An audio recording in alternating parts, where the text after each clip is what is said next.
بروسلي هيدخل من النقطة الميتة اللي عملناها، اللي الكاميرات مش مغطياها، ويتحرك في المسار اللي حددناه لحد ما يدخل المكتب، يخلص ويطلع من نفس الطريق.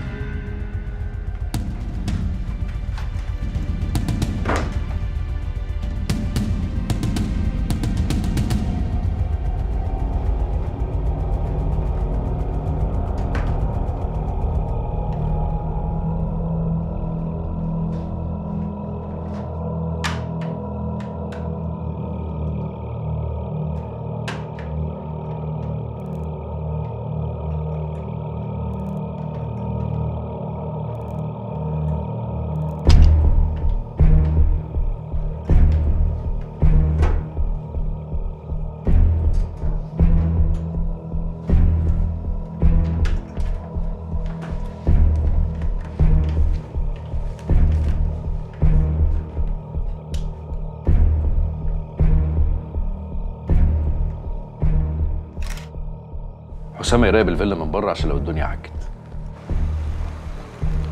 وانت لو حسيت ان في حد بيراقب بروسلي سيبه خالص، ما تتدخلش غير لو الدنيا بقت ضلمه.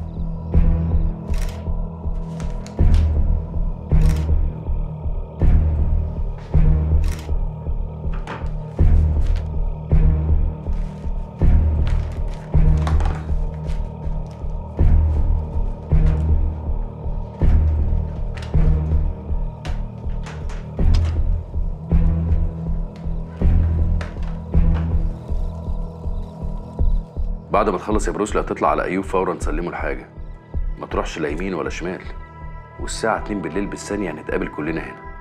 يلا توكلنا على الله.